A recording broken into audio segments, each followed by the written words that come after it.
This is the Segway Navimow i105N. It is the first robot mower I have used that let me forget about boundary wires and still come back to a lawn that looks clean and even. I would put this in the category of fully automated, wire-free robot mowers for small to medium yards. It makes the most sense for someone like me who is done spending weekend mornings behind a push mower, wants a neat yard every day, and does not want a trench in perimeter wire. If your yard has trees, garden beds, and a few awkward corners, or you care about noise and want to run it early without waking anyone, that is where it shines.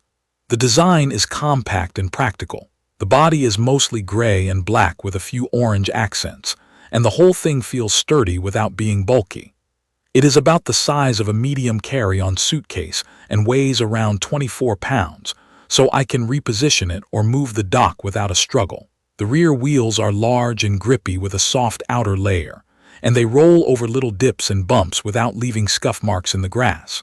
Up top, there is a big red stop button that is impossible to miss, a physical dial for cutting height so I can make changes on the fly, and a small liquid crystal display that gives clear feedback. The cutting deck is not huge, a touch over 7 inches, but for a smaller yard that actually helps it snake around landscaping. The whole unit has an ingress protection 66 rating, which has made me comfortable leaving it outside and letting it handle light rain. There is also a shield over the spinning blades, which keeps fingers and stray toys safer when I am clearing clippings. Setup surprised me in the best way. I did not lay a single wire. I docked the base, opened the app, and walked the mower around the lawn one time. It uses real-time kinematic positioning paired with a front-facing camera. In plain language, it uses a very precise version of the global positioning system plus visual cues to understand where the edges of my lawn are and what is in the way. I watched the map draw itself while I walked. The first pass already looked clean and accurate, and I only had to tidy a couple of odd corners in the app. No hammering stakes, no wondering if a wire got nicked by the edger. From unboxing to my first scheduled run took me less than an afternoon, and most of that was me leveling the dock spot and tucking the power cord where I wanted it. Day to day, it feels quick and responsive. The connection between the mower and the app has been reliable. I can nudge it forward, steer it for a quick manual pass if I want to check something, and set schedules for different parts of the yard. The controls on the mower itself are basic but fine. I do wish the little screen and menu were more intuitive, because I lean on the app for anything beyond starting and stopping. Once I set schedules, I mostly ignore it. It leaves the dock on time, trims for roughly an hour in my yard, then goes back for a charge that takes about an hour and a half, and resumes right where it left off. My lawn is right around 1/8 of an acre of actual grass, and that routine keeps it looking consistently even. Cutting performance is what matters, and it has been better than I expected for a deck this narrow. The mower varies its path on purpose. It will go in straight lines for a while, then switch to diagonal passes, then change direction again. That prevents groove lines and helps the grass stand up evenly. When I skipped a week during a hot spell and the grass shot up, it still handled the extra length with a couple of passes, and I did not see clumps. In normal maintenance, the lawn has a clean, uniform look by the end of the day. I still find the occasional thin strip along a fence post or a tricky corner by the garden bed. I spend maybe 5 minutes with a trimmer once a week to catch those, which is a tiny fraction of my old routine. Obstacle avoidance is the other standout. The front camera works with artificial intelligence to recognize a huge range of objects. I tested it in real use, not a staged demo. I left a boot in the grass by accident, and it spotted it from several feet away and steered around without touching it. It recognized a rolled hose and did the same. It slowed and eased around a soccer ball without pushing it. I have not noticed any need for a bump sensor because the mower simply does not run into things.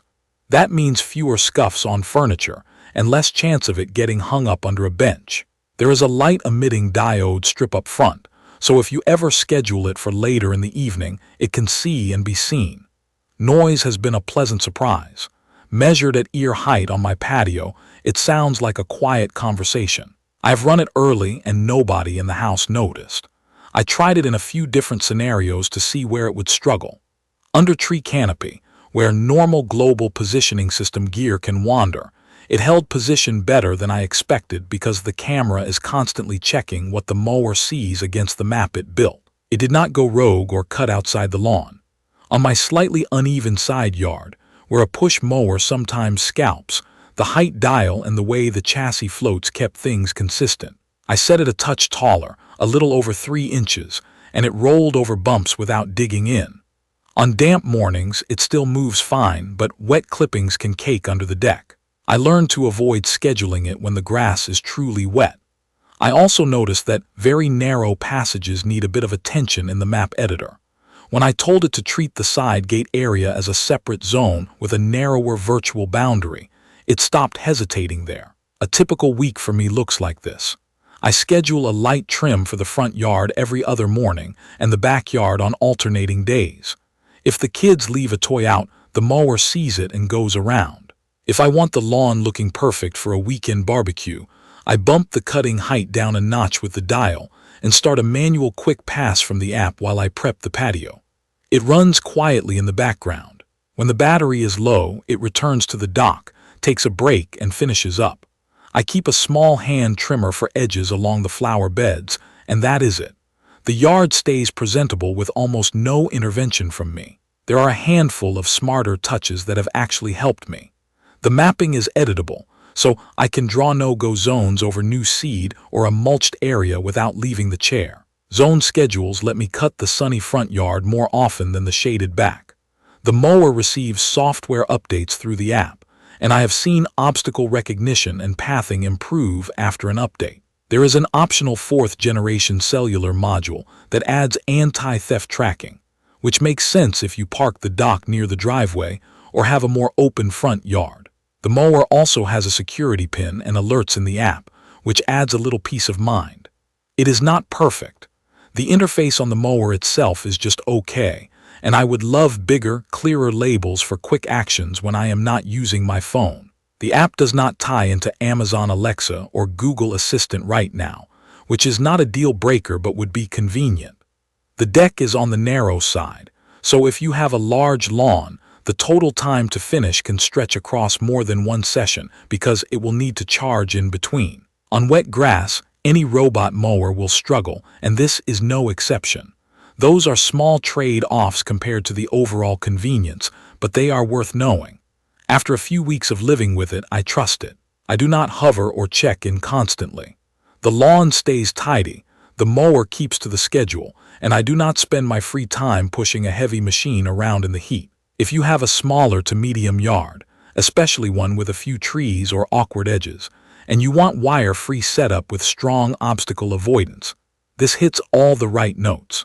If you need to tame a huge field or you insist on cutting in the rain, this is not for you. For everyone else who wants a quiet, competent robot that you can set and forget, it has earned its spot on my short list. Check the comments of this video for a link to see the current pricing of the Segway Navimow i105N. Thank you for watching.